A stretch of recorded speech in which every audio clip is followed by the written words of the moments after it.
Hey, what's going on, guys? Welcome to another episode of the Clean Libertarian Podcast.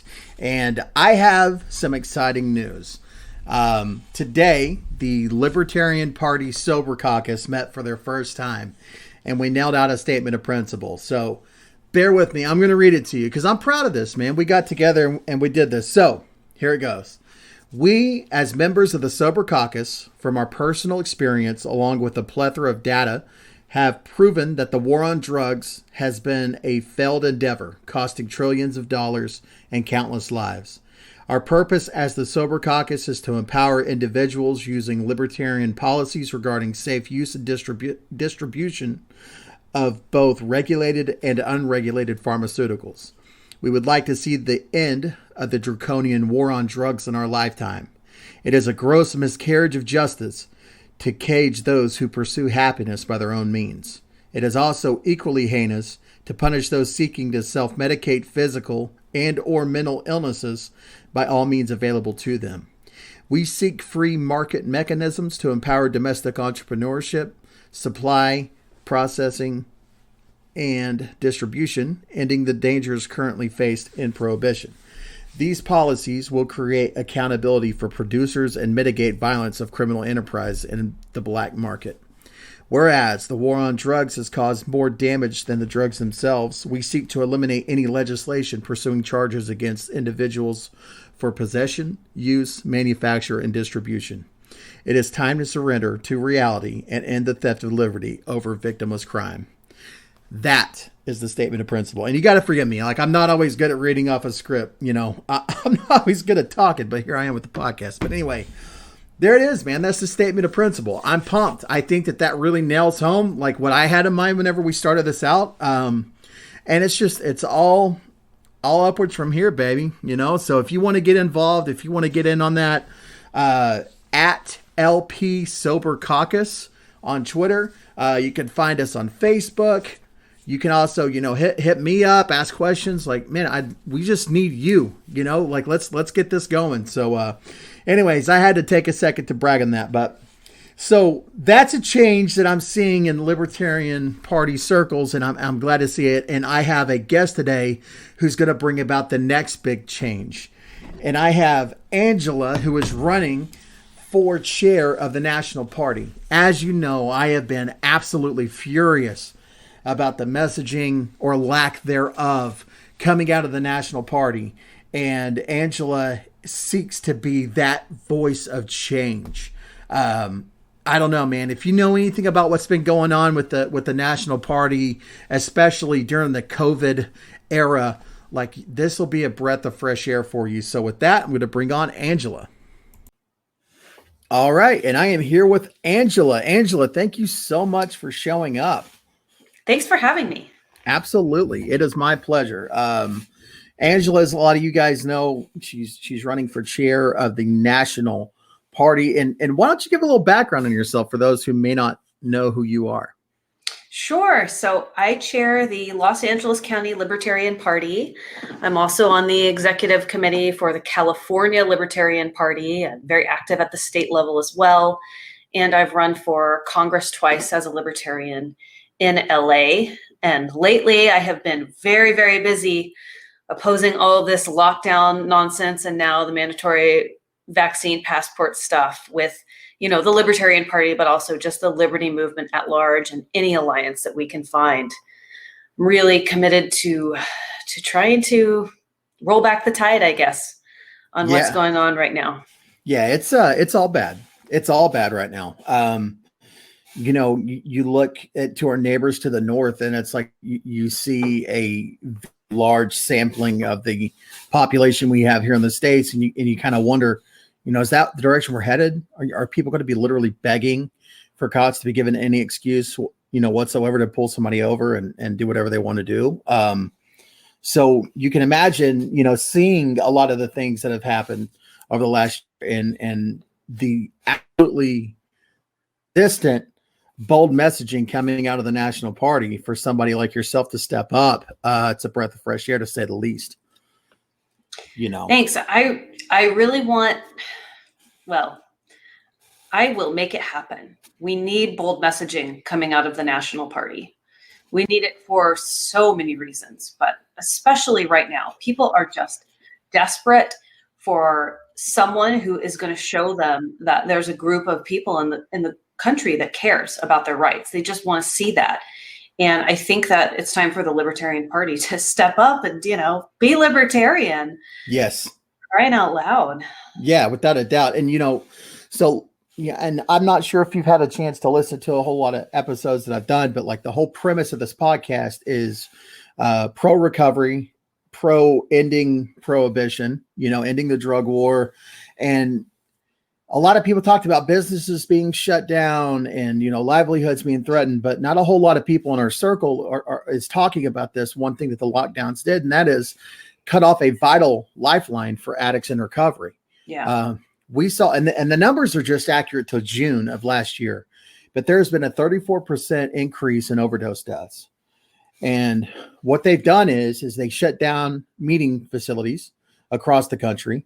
On top of that, rehabs had to end family-based therapy sessions, and they also stopped allowing people bringing a meeting inside of the facility.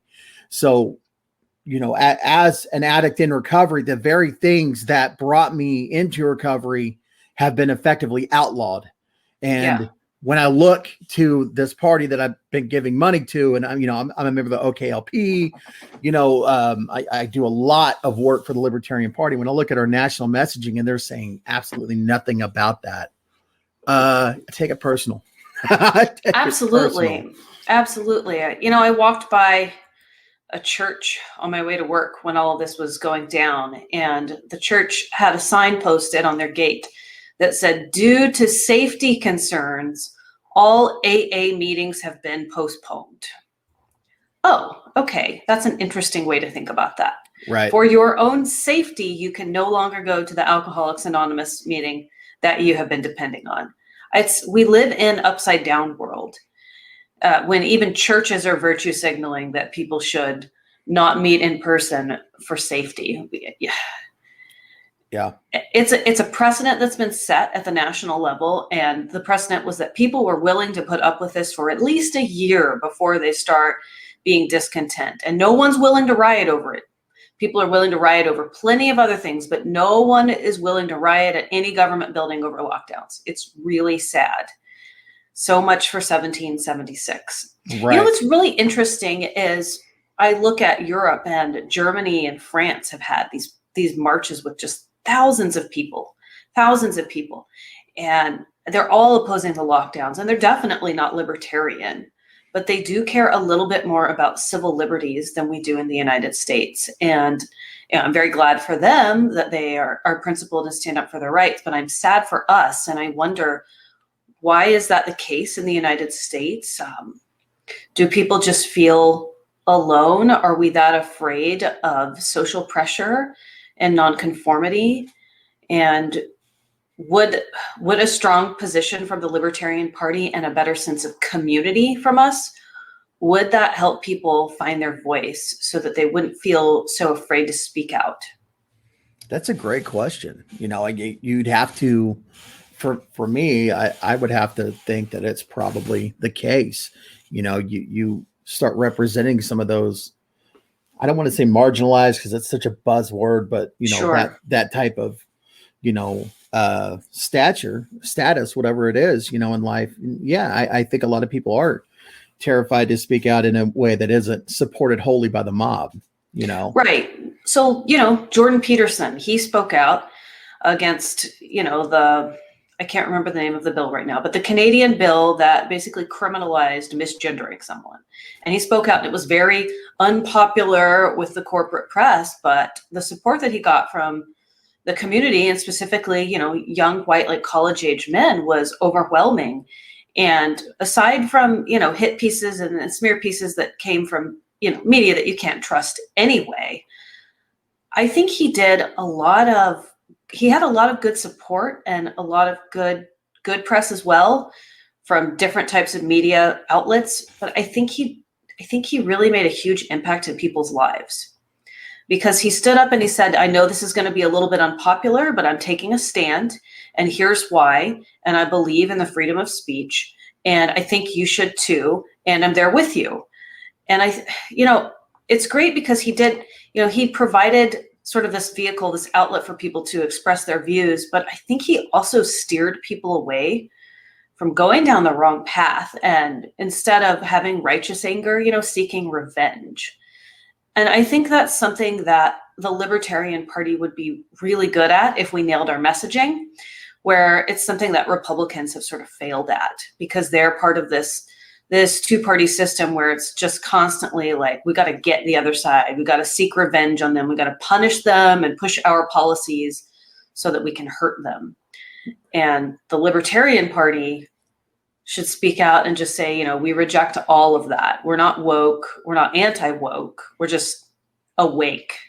Right. I think that's what the LP needs to do. I agree with that. I absolutely agree with that. And allowing the affiliates to kind of understand, because the state affiliate is going to understand what's happening in their state a lot more than the national party would. But at the very least, nationals should be hostile when it comes to government overreach. At the very least, lockdowns are a national issue. Oklahoma is really lucky because you guys didn't have the same, horrendous lockdowns that we did. Florida, to be fair, now Florida was locked down for a couple of months, but Florida has been way more open. South Dakota, pretty open. I think they stayed open the entire time, right?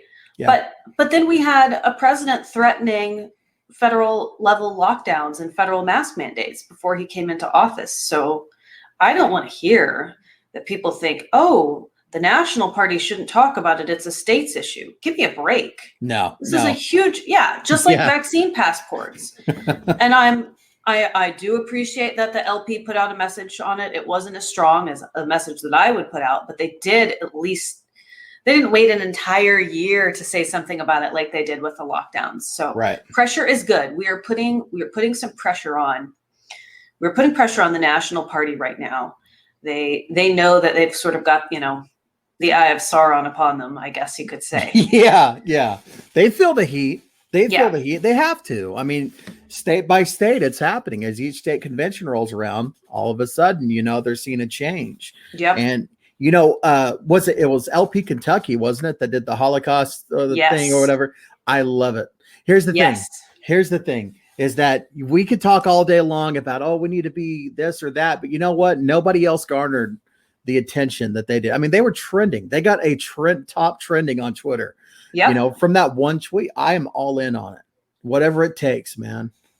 And we need to do bold messaging like that. And people can hem and haw over, they should have said this, but sure. In hindsight, we can all craft the perfect message. But what they did is they went for it. Yeah. And that's what we need to do. We need to stop being afraid of speaking out and being libertarian. I feel like the national party has low self-esteem. It doesn't believe in itself. It thinks that it's got to beg people for approval, and it's begging the wrong people for approval too. And it doesn't ever just stand up and say, hey, we're the Libertarian Party. This is what we believe. It's constantly, hey, we think that too, or we think that too. We want the same things. We just go about it a different way. It's okay to accept the reality that we don't all want the same things. Right. We don't. I want freedom over security. And my friends who are diehard Democrats don't feel the same way. But that's all right, because maybe we'll win them over eventually. Right now, there are millions of people out there who are really seeking the truth. They're not plugged into CNN. They don't believe that year-long lockdowns are an answer. They're skeptical of vaccine passports and rushed mandatory vaccinations and the social pressure. And they just want to know, is there a different way? Am I seeing things, am I crazy? Is there some liberty movement out there? We need to be like, you're not crazy, we embrace you. Come join us and learn about liberty.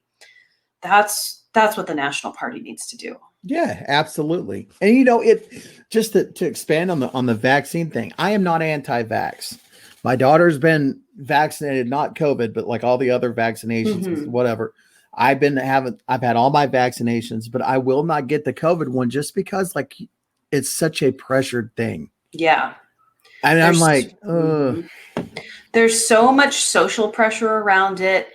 You shouldn't feel like a crazy person or stigmatized to say, hey, this thing just came out.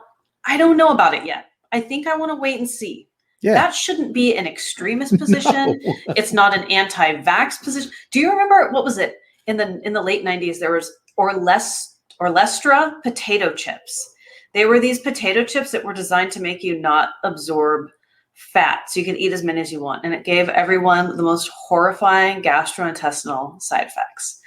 And it was FDA approved, so it's Wow. like, it's okay to, like, you don't have to jump on every single new thing. You could just maybe wait and then not have explosive diarrhea or anaphylactic shock or, hives and a rash and a fever. Like, maybe just wait it out. Right. I think it should be socially acceptable to, take a conservative position with vaccination. I do too. I do too. And while we're on the vaccinations, what's your take on a vaccine passport? You've seen a lot of people who are like, well, I'd be okay with the private company doing it as long as it wasn't the government. No. It's the most, so let me break this down.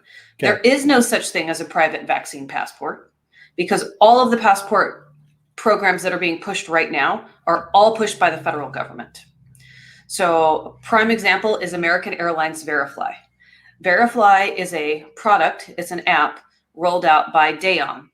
Dayon's vice president, Ari Schuler, used to work at Custom and Border Protection. He's also worked at the Department of Homeland Security and a few other government agencies, and he specialized in bioweapons, national security, digital tracking, all of those things, all of those dystopian nightmare things that we never want government to do. We only want to read about it in sci-fi. Well, he's been doing it for a long time, and he's the person who is rolling out Verifly. And this isn't conspiratorial like nonsense where you have to dig up a bunch of controversial web articles. This is like on Bloomberg, Washington Post. It's right out there in the open. Dayon's website, American Airlines Verifly. It's all just, they're being very open about it. So I don't want to hear about how a private company can do a vaccine passport. And then what happened to upholding individual rights and to placing that, to prioritizing it? Right. I don't think that we need to lead with, well, a company or a person can do terrible things to you. They have a right to do that as a libertarian, to treat you horribly. Why do we need to lead with that? We're all aware. We're all aware. We don't want to make anyone bake the cake. But do we need to lead with that sort of messaging? Why can't we lead with, we as libertarians, we uphold and respect individual rights, and we don't encourage people to violate those rights. Right. I'm with that. I'm hip with that 100%. The thought that somehow it'd be different with a private company, regardless of where it came from. Let's just eliminate that part of it altogether, because let's be real about what this vaccine passport would be. And it's a compliance check. Yes. It's a compliance check. That's all it is. We've never pushed for this for flu shots. We've never pushed for this for anything else. There's been some, fairly contentious debates pre-COVID, leading to vaxxers versus anti-vaxxers, but nothing to this level. Right. So, with the mortality rate that is just laughably low, there is no reason beyond it being a compliance check. So, yeah, I don't know, man. It's like the snitching neighbors, run rampant, and they want to see these corporations and these other companies, follow suit and get your little stamp and go just to go shopping. And yeah, I'm not hip with it. I'm not hip with that. Yeah, it's insane to think that a group of people want to make sure that I have to inject myself with something before I can go to the grocery store or Target or Walmart, or heaven forbid, in LA, I think there are people who want you to get it before you can walk outside. God, that is insane. It's a push to keep non-compliant people on house arrest. Right. It's the most unlibertarian thing that you can think of. Yeah, and to effectively push them out of society as a whole. Now, they'll still be paying taxes. Right. They still want that tax money, but you can't participate in the society you've paid for, which is nothing new. That's the type of shit. I mean, I'm a felon, right? So I spent a great number of years outside of a jail cell paying taxes, and I had no representation for it. Couldn't even vote. So like I get it, but it's nothing new. It's just broadening the already existent system. And yeah, I'm very much so against it. I'm glad to hear that you are as well. One question I did have for you, and this is jumping onto a different topic, but it is regarding the LNC, is that, as my time as a delegate at the last convention, I heard quite a bit of shady shit that was going on among the LNC, primarily stemming from, the emperor himself, Sarwark. What, if any, plans do you have to bring about a level of transparency as far as kind of getting some of that shady backroom dealings out of our upper echelon? Well, we need to eliminate the top heavy bureaucracy that is currently in place on all the committees. We need to have more public and transparent communications. Karen Ann Harless has been involved in a big fight about making sure that all of their emails are public. I get that the public doesn't quote unquote need to see every email that someone sends about LNC business. But if there's a question about propriety, I do think that people should be able to see it. Absolutely. And so, yeah, we need to be open to exploring options on how we can, even if we're not going to literally make every single email about LNC business public, to make it that people have the option to see it if they want. I think that's something that's really important. And I don't think that it's technologically impossible. We are a national party full of a bunch of computer nerds. We will figure it out. Absolutely. Here's another thing that really bothers me, and I'm still working this one out, but whoever is on the social media committee and who makes which tweets, it's very secretive. And I don't like that. I think that it allows people to be shielded from their bad behavior.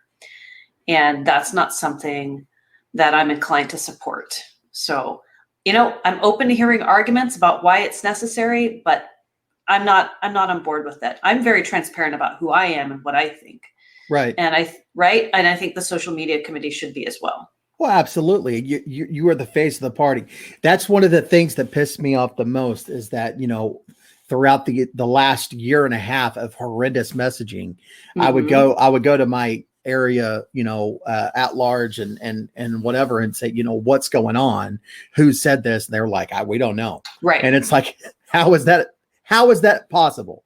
How is that real? And there's no accountability. So they're only accountable to whoever knows that they're on the committee. Right. And that means that, if the chair of the party or whoever else runs the social media committee, if they are okay with people saying awful things, then awful things will still be said. And that's just not acceptable. I think that, and there's a handful of people who disagree with me. I think most people agree with me on this, but I also believe that the chair of the party is the face of the party a lot of the time. And to that extent, I believe that the chair should be more accessible on social media and with expressing opinions about libertarian stuff that's happening, current events and things. I do think that relates to transparency, because I want to know what someone's thinking. I want to know what the person who's leading the organization thinks about lockdowns, about vaccine passports, about, whether or not we should do outreach to disenfranchised, liberty-minded Republicans. I want to know what they think about the woke stuff. I think that we deserve to know. And I will definitely continue to be transparent about that. Yeah. And I agree. And, in regards to the woke stuff, look, every single corporation from East to West Coast is on the side of the woke. Yeah. I'm sorry. We're not representing somebody that's not already represented. Let's get and talk about the people who are grossly underrepresented. And that's the people who want to be left the fuck alone. Mm-hmm. Bottom Absolutely. line, and that doesn't mean that they have to be, white, waspy, at all. It just means they want to be left alone, full stop. And it doesn't discriminate against, any religious, socioeconomic background at all. There's a lot of them. And yeah, we need that bold messaging. I'm sorry. I'll just go off on a tangent there. I get mad, man. I hear you. It's really frustrating. It's really frustrating to see that we only sent out 3 tweets from the National Party and 1 email about the entire lockdown in a year. Yeah. That is insane. And it's also like extremely aggravating because then we kind of let Republicans champion the cause, which is just, that's not how it should be, right? We shouldn't have anti-lockdown messaging tied up with stupid back the blue, thin blue line border control messaging. Right. We are ideologically consistent, or at least we should be, on whether or not people should be wrongfully imprisoned. You know, I don't believe that people should be wrongfully imprisoned when they're peaceful and they cross the border. I don't believe people should be wrongfully imprisoned when they're perfectly healthy and people are afraid of a virus. People shouldn't be wrongfully imprisoned for victimless drug crimes and prostitution. Like, we should be the ones who are carrying that torch on opposing the lockdowns. And instead, we just sort of softballed it to the Republicans, who mostly made a mess of it. Yeah. Very frustrating. Yeah, it is. You know, that was a alley-oop. I mean, just a continuous alley-oop throughout it all. And I get it, man. Look, you know, the BLM thing, like you gotta at least touch on it to some degree. I understand. I understand why you have to have some of these conversations, but why you're so vocal on one and not on the other, it didn't make sense to me. And like like we talked about at the beginning of this, what pisses me off is that 81,000 plus people have died of overdoses. Okay. Right. As a direct result to draconian drug policy, to meetings getting locked down, and they're still dying. You know, they're still, to this day, you know, the local rehab still will not allow people inside. The healthcare administrators are still doing these things. Clubhouses are still shut down. You know, my brothers and sisters, the people that I want to help and meet, I may never get a chance to meet them. And I'm fucking furious about it, man. We spent way too much time sitting around thinking about what's the right message. Be the Kentuckys of the world, man. Get out there, throw it out there. If it lands, it lands. If it doesn't, oh well, at least you tried. Try again. You just keep going. Yeah. Woo. Okay. I'm going to start screaming if I don't rein it in here a little bit. Let's bring it back to your home state a little bit. Can you tell, like, what are some ways that you guys have found to be effective as far as like reaching your community, especially with the crazy measures and mandates that have been in place? Reaching out to small business owners has been really key. So we have reached out to disenfranchised Liberty Republicans who abandoned the Trump train. That was low-hanging fruit. Small business owners of all political backgrounds who have been suffering due to the lockdowns. We've been able to offer some of them some support by doing interviews and helping them stay in business, having speakeasies at their restaurants, having them cater events, you know, any kind of meeting that we could do under the table, we organized.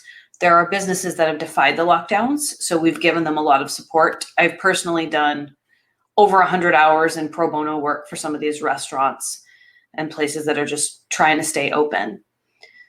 Oh, what else? I think one of the things that's really great about the LA County Libertarian Party is we have a sense of community. So it's not just business meetings. Like, I'm friends with the people on the executive committee. I care about them. And, you know, I have events at my house when everything was shut down. You know, it was like, well, it's my birthday. I'm having a giant ass birthday party. Everybody come over. I'm having a Halloween party. The cops are threatening to shut down neighborhoods and they're patrolling, you know, for parties. I don't care. Come on in anyway. They can get a warrant. And having that sense of community it's been really helpful for people, especially when they're single, they don't have family close by, because the lockdowns were really isolating in LA. It's like you can't go out and sit for a cup of coffee, you know, outside at Starbucks most of the time. Thankfully, in the last couple of months, they've let people sit outside, but it's been really challenging. So that's some of the ways that we've addressed it in LA.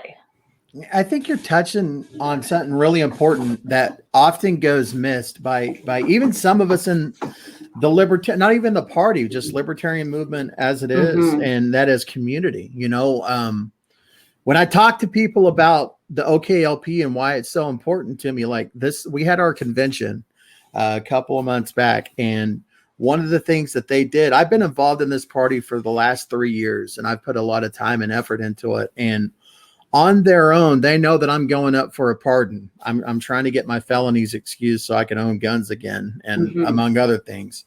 And they created a resolution on my behalf to send to the governor. I mean, this is a whole group of people who, like, my own family wouldn't even do that. You know what I mean? Like, yeah, you're talking about an extension of my family that I've met in these people. Like, if I have a problem, I can call them up, and it doesn't have to be business related. Like, we are there for each other like that. And that to me is the most valuable aspect that I've gotten out of being involved in the LP. And I'm glad to know that it's not just an Oklahoma specific thing, but that's also happening in other places. Yeah, absolutely. I mean, that's really powerful. That's a really powerful story. We had something like that in Los Angeles. So Nicholas Wildstar, who was the endorsed gubernatorial candidate in California in 2018, ran into some really bogus legal trouble, and he was faced with a contempt of court charges over a stupid traffic violation thing. He wasn't even quote unquote convicted on the original thing, if that makes sense. It was like a fix-it ticket, and then he went in and he basically mouthed off to the judge and recorded, and the judge was angry about it and hit him with 6 contempt of court. Yeah. And they were recommending that he get the maximum penalty, which was 6 years. Jesus Christ. Insane. Wow. Insane. So they really just sought to make an example out of him. So we drafted a resolution, and I organized a letter writing campaign nationally to have people write in what are called letters of leniency, which is when you write in and you say, I know this person, I know him personally, he is a very good asset to the community, and I request leniency. I believe he should be at home with his family and his child, not in prison. And so we did that, and the judge read the names of most of the people who wrote the letters in the court, and he had they didn't make him serve any time. They waived it all and decided not to pursue any jail or prison time. So, that was a libertarian thing. And I know it meant a lot to Nick. Hell yeah. He says that that's what kept him out of prison and jail, and so that he could stay at home with his family. And Nick had decided to ran for office again. He's running for 2022, and he's decided to run as a Republican this time. And, my take on that was like, I don't care, good politics aside, like, this person has been part of my Liberty family in Southern California, and I would go to bat for him, whatever it takes. This is absolute tyrannical insanity that they're pushing this on him. Right. And this is the example we need to be. I hope that he comes back to the party, but this is what it means, I feel like this is what it means to be part of a county affiliate. At least it's what it should mean, that you go to bat for each other and that you put your money where your mouth is, that you really do want to achieve liberty for everyone, regardless of their political affiliation, right? Right. I mean, because it literally is us versus the state. You're either going to side with the state or you're going to side with us, know, and that's the mentality that I've picked up, man. And that's a beautiful story that you guys were able to come together like that for them, Yeah. This is another thing that maybe the Libertarian National Party should champion, is teaching people how to do letters of leniency and how to write into parole boards and how to try to get people's convictions reduced from a felony to a misdemeanor. That's another thing I had done for a good friend, Katie McCall, in LA many years ago, when she was a midwife, delivered a baby in an emergency, and was later convicted of practicing medicine without a license. Jesus. Man, the state is evil. It's insane, right? It's a long, insane story, but basically she saved a baby's life and the government threw the book at her. And we all wrote, we packed the courtroom and we wrote letters to the judge, and thankfully got her out of serving time as well, because they were recommending 4 years for her. She's a single mother who delivers babies for a living. We gotta band together. We gotta band together to fight the government because they don't have our best interest in mind. No, no. They do not. And the thing is that if you're going up against the district attorney, that DA is not looking at you as a person. They're looking at a case they need to win. That's it. They're not trying to find. Yeah, you are a tally, that hopefully goes in their favor in their mind. And so they are going to create, these ideal scenario to make sure that you get charged and that charge sticks. And so, yeah, man, we need all of us together. All of us, regardless of where you're at, the sad thing is that there's such a divide and conquer. You got the maskers and the anti-maskers. You got the people who are for vaccine passports and those against. So, I mean, we really are starting to see exactly how divided this country is. And, if I were to just look at Twitter alone, I would believe, all's lost. But then I look to my personal connections that I've made in my life. And just like you have, like, no, there's hope here. There's hope. There's at least a few of us sticking together. Yes. Yes. As bad as things are, I do feel that another role that the National Party should serve is to provide a message of hope. Times are dark. We are struggling, but sometimes, our country has had some massive struggles in the past. I don't think that anybody would have thought slavery was going away 10 years before it was abolished. Mm-hmm. I think it was a wildly unpopular position to be an abolitionist. It wasn't championed by corporations and plastered all over their merchandise like we see BLM and LGBT and all of the other woke causes. Abolition wasn't that popular. No. But it happened, right? It happened. And so I would like to think that there is always a really good chance that we can achieve liberty in our lifetimes because we have seen some incredible things happen in the past. Follow the Berlin Wall, same thing. No one saw that coming. And then all of a sudden, we see David Hasselhoff chipping away at it. Right. Right. Out of the blue. Well, I'm going to do a little shameless self-plug here real quick before we wrap it up. And that is, have you heard of the LP Sober Caucus? I have heard of the LP Sober Caucus, but I don't know much about it.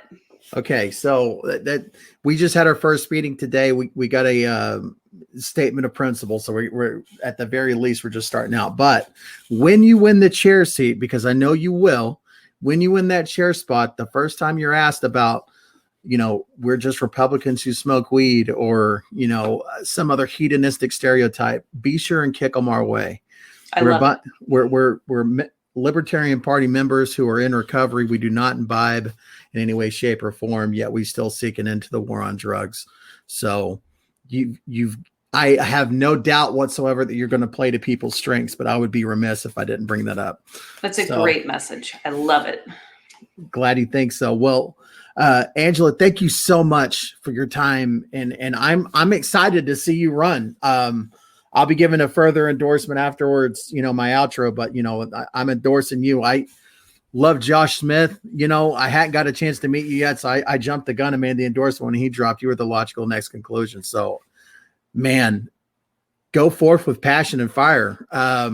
You got any kind of stuff you want to plug or anything coming up?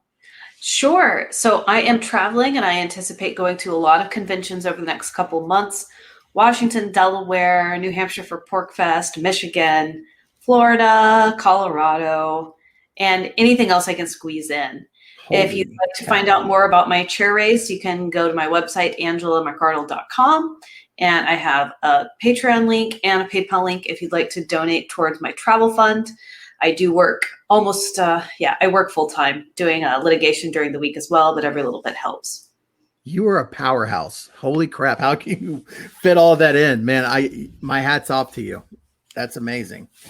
But anyway, thanks again, Angela, for coming up. I will have all of those links in the show notes as well. So love to have you on in the future if you ever have a chance. Absolutely. Thanks so much for having me. All right. Have a good one. Thanks.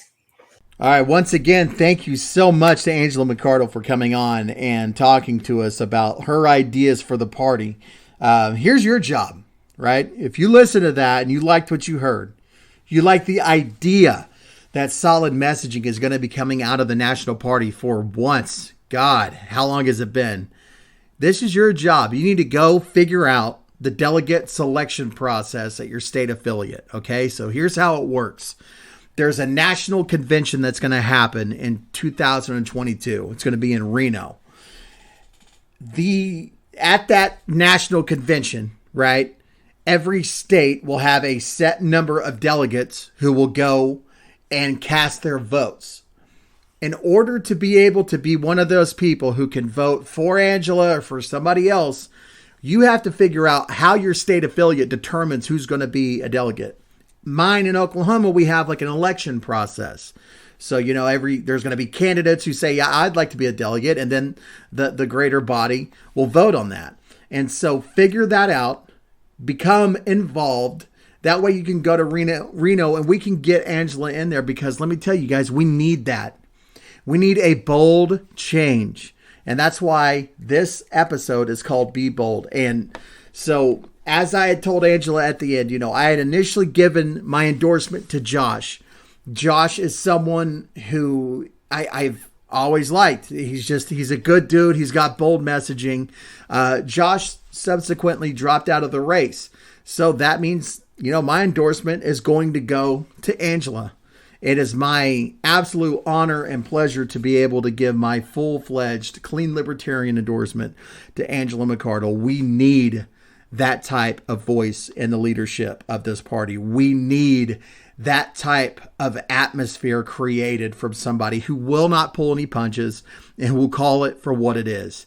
And so, Angela, go forth, make it happen. You guys find out if she's coming to your local convention. That way you can get a chance to talk to her and sit down and meet and, kind of further mold your idea on, whether or not she's going to get your vote. But I have a very, very good feeling that you will not walk away from that conversation with anything but your own endorsement for Angela. So with that, I'm going to go ahead and wrap it up, guys. Thanks a lot for tuning in and checking out this week. We'll have some pretty good episodes coming up. So thanks a lot. If you subscribed, if you could do me a favor, if you could, if it's on iTunes or it's on Spotify or YouTube, wherever and however you're listening to this, if you could give like a thumbs up or 5 stars or whatever, and just leave a little review, that helps the algorithm. It helps the word get out there and whatnot. And so, yeah. Anyway, I'm going to wrap it up with the song of the day. And this is a band called Lunatics. They've been around for a good long while, and this is just a good song. It's called Luxury Problem. So I'm not going to really explain a whole lot. No need to. It's just a good song. I dig it, so I hope you dig it too. So here is Luxury Problem. Can you believe it? How fucked up. Bruised knee, shit out of luck. Life sucks, my VCR broke. I'm all out of coffee, you're all out of smokes. Isn't it hard when you're spoiled rotten? Got another luxury problem.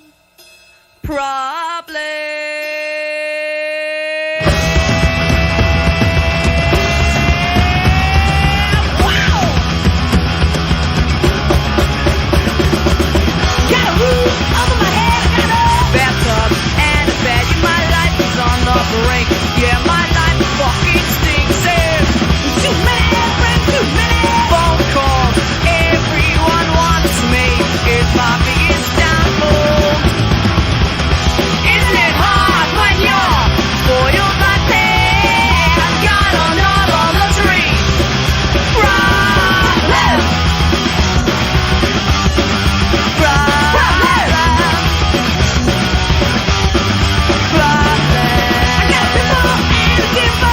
I'm sick of my clothes and I tipped on a rusty nail and fell right on my nose.